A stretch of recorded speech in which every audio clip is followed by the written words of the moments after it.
Hello, I am Jana. I live in a van in Australia. And the situation in Australia has been quite interesting in the recent days. Firstly, we are running out of fuel because of the situation in the Middle East, and our reserve is currently about 32 to 36 days. I think they have released a little bit of emergency fuel yesterday, and that's why the number is staying about the same, even though I gave you the same number in my last video. But people are already starting to worry, because if we run out of fuel, how does the food get to us? I went to Coles 2 days ago. I noticed that people are already panic buying. Canned beans are getting scarce. All the pasta is gone. Petrol stations are running dry in some places. Some places are trying to charge a lot of money for petrol, and the internet does what it does best. It's predicting the end of the world. Now, I personally, I'm not too worried. I believe we cross the bridge when we get there, but a little bit of preparedness can never hurt. Now, as a VanLifer, I feel like I'm discovering the downside, and that's that I don't have my own land, so I cannot grow my own food. I mean, unless I secretly plant cabbages somewhere on public land. But then there is a very high chance that somebody will harvest it before me, and by somebody I mean kangaroos. The best I can do right now is this coriander that I got the other day at the reject shop. Look how it's growing. I love coriander. I'm missing the gene. But there is one thing I can control, and that's my power situation. And actually, completely by coincidence, before all of this started happening, I started upgrading my power setup. You guys have already met my old trusty Bluetti EB70 power station that has been powering me full time for the last 2.5 years, and I have been very happy with it. This station has a capacity of 716 watt hours, and it gets used a lot. This one is the new Bluetti Elite 100 V2, and this one has a capacity of 1024 watt hours. Bluetti was kind enough to send me this unit for testing, and before anyone says yes, of course, that's why you are showing it to us, because you got it for free, I would like to say something for the record. When I decided to look for a new power station, I wasn't quite sure that Bluetti would actually give me one, because if I should be honest, my views decreased quite a bit in the last few months, so I didn't think really it would make sense to them. And so I was mentally preparing myself to actually go and buy a power station with my own money. That means I did my research. I did look at, I think, most of the power stations available here in Australia, but I had two main requirements. The first requirement was the physical size of the unit. Because my van is really small, it's very important to me that it still fits in the same spot where the old one lives. That means under my bed. And I preferably wanted my spice box to still be able to sit on the top of it, because every centimeter counts when you live in a minivan. The second requirement I had was fast DC or solar charging, because as you may know, I have recently bought, I paid for that one, the Charger One from Bluetti, which charges the battery via the engine, and that one is able to deliver 560, maybe even 580 watt hours, which is amazing. But this unit, the old one, only accepts 200, which was the main reason why I decided to upgrade. Therefore, what I wanted was a power station that would accept at least 600 watts of DC power, and this turned out to be the hardest requirement. Most power stations around the 1000 watt hours size only accept about 400 or maybe 500 watts of solar input. But the Elite 100 actually accepts up to 1000 watt hours, which is pretty unique for a unit this compact.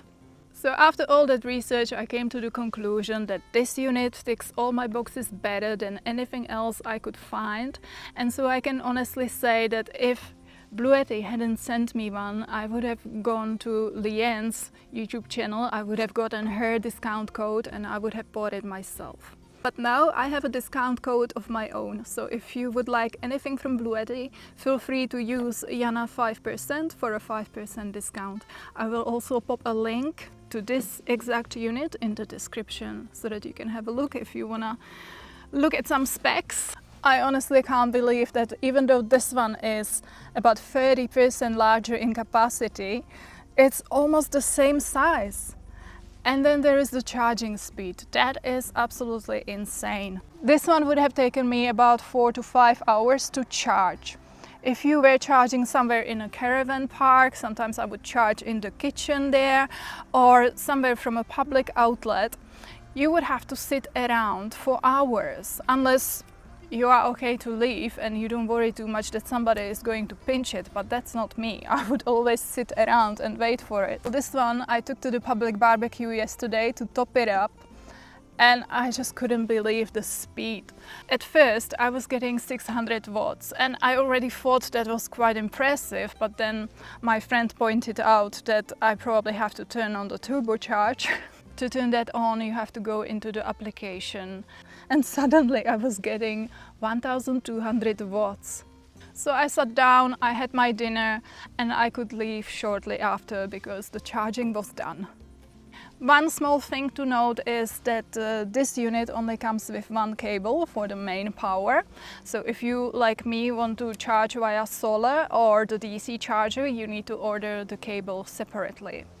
I have actually requested the cable because I knew I am going to need it, but it was out of stock, so I still haven't got it. They only just posted it yesterday. My old power station came with 3 different cables. I guess they got rid of it because a lot of people wouldn't even use the solar charging cable. If you only go out for the weekend, it's probably enough to just charge it at home before you go and then charge it again when you come back. But if you, like me, are full-time on the road or go for longer trips, you should be aware that it does not come with the cable. And so I could not test the solar charging yet, but I have tried my DC charger one with Lian's unit, which is the exact same model, so I know it works great. If it won't, I will let you know, I promise. Another improvement I quite like is the display. See, here I have a light on the old one. The new one doesn't have it, so okay. I did use it sometimes. It doesn't really exactly tell you how much it's charged. What is it, 82, 99? Who knows, your guess is as good as mine. The Elite 100 shows you the exact percentage, which I really like. Also down here, if you are charging, it tells you how long it's gonna take till it's full. Another nice upgrade is being able to run appliances that are a little bit more power demanding. With the old one, I could run anything up to 1000 watts. The Elite 100 has 1800 continuous output and can power appliances up to 2700 watts using powerlifting mode. I am fine with the 1000 watts because my most power hungry appliances are the kettle, the blender and my instant pot. The only thing I own and cannot run with this is my hair dryer. The hair dryer I think is 2000 watts, and so actually I think we could try it if it's gonna run it with the powerlifting on. I got my fan out. Let's plug it in. I think I have to turn the powerlifting on in the app. Powerlifting is right beneath turbocharging. Powerlifting is on. Oh,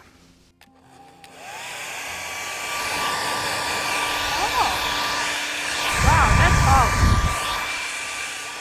1720 watts output.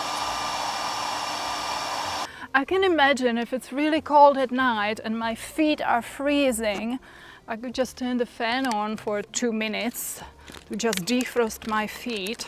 It sometimes happens. Now I could probably get rid of my old battery, but since times are a bit uncertain right now, maybe I will try to keep it for a while, see how it all goes, because maybe I could be glad to have a backup, or maybe I could share it with somebody who needs it. I just am not sure where I'm going to put it. Of course, I did make a little bit of space because I got rid of my portable solar panel, but that space is already occupied by my giant stash of dehydrated vegetables. There it is. Oh, my veg. That was also very unintentional. I didn't know hard times were coming when I was buying these veggies. It's like the universe is preparing me for something without me even knowing. Okay, which one of you two wants to cook dinner? Shall we let the newbie cook? This thing is just so quiet. Wow, I'm really impressed. Now, the power station is not even the first thing that got upgraded. The very first thing is this here. And that's totally Leanne's fault, because she was like, get a solar panel on your roof. Do it, do it.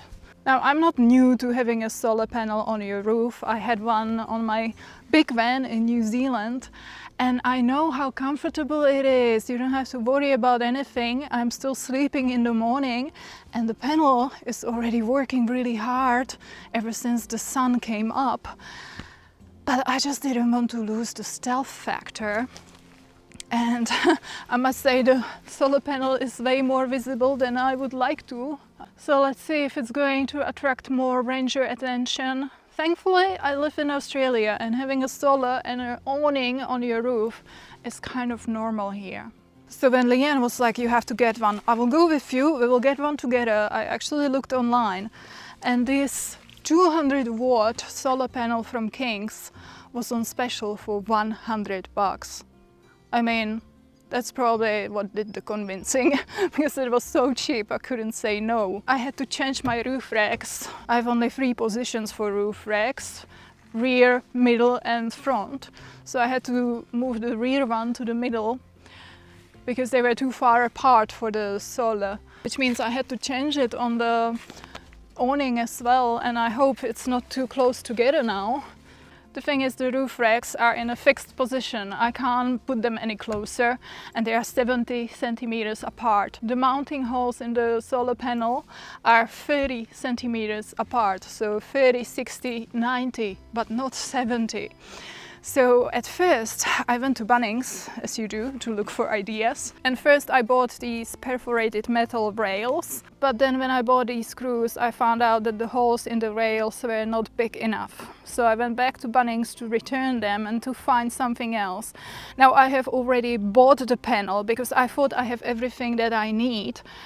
So it was inside of my van and now I didn't know how to put it on the top. I just knew that I cannot sleep in the van with the panel inside.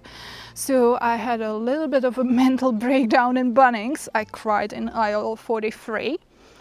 Actually, I heard that every true Aussie has cried at least once at Bunnings. Is that true?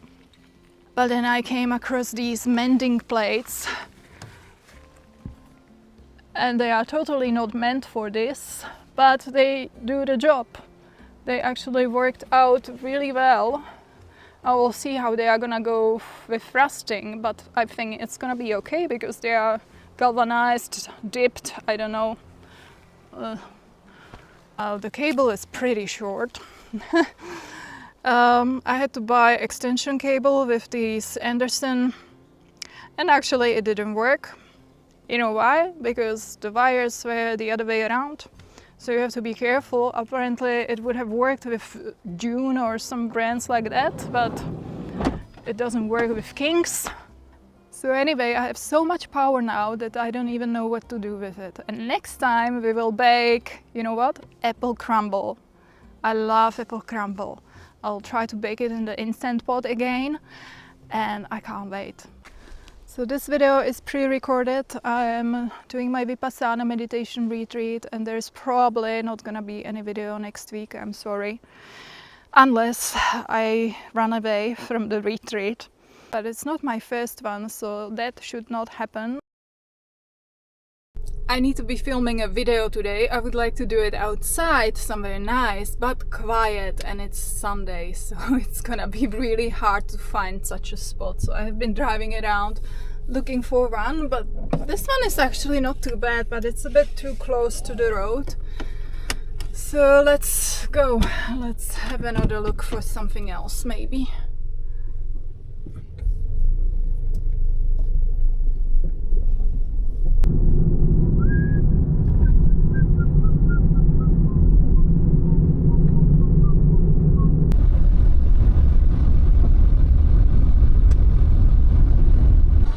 I think I might have spotted something. Wow, soft sand. I don't know, maybe. Put it in 4-wheel drive. See how it goes.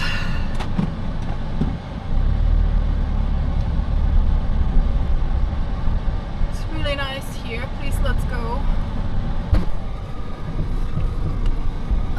Don't get bogged. Good girl. Wow, that's awesome. I love it. That's not a bad place.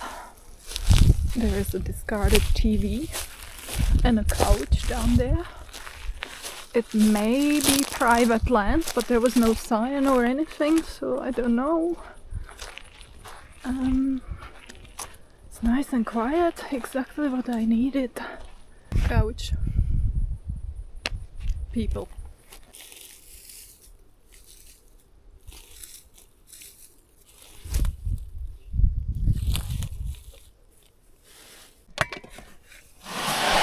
Oh my god, I can't believe it. Please, please, please fit. Oh no, it doesn't fit.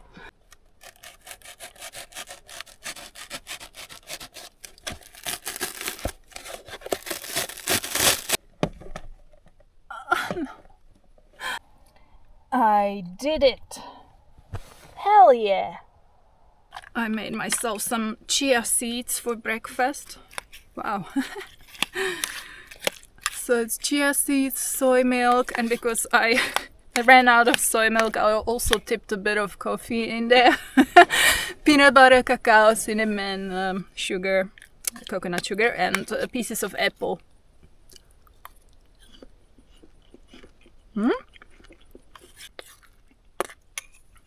I love my little dog bowl.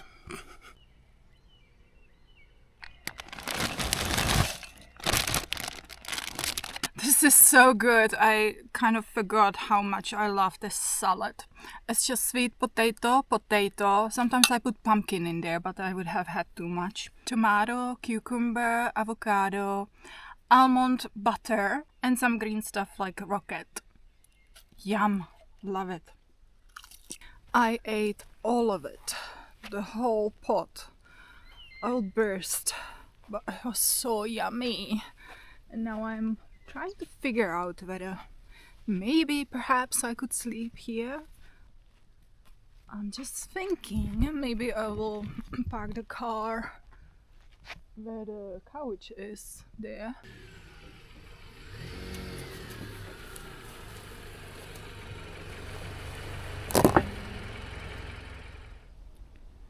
It was a very quiet night. Although I didn't sleep that great because I was a bit worried somebody will come and tell me it's a private land and I should leave. But I only heard the kangaroos jumping around, that's all.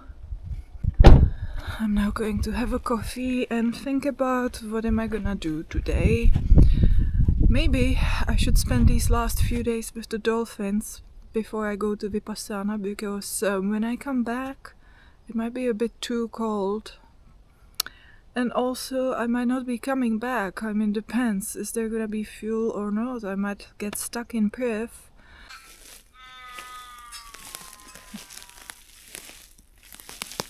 What a beautiful forest. I feel like somewhere in Europe.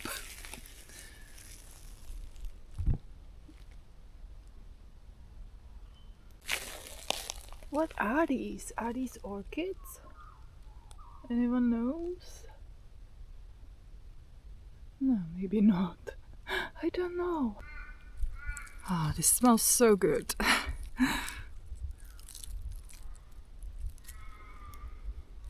Wow. I'm taking one home. I hope it's gonna smell like that as well when it opens. Thank you for watching, and I will see you next time. say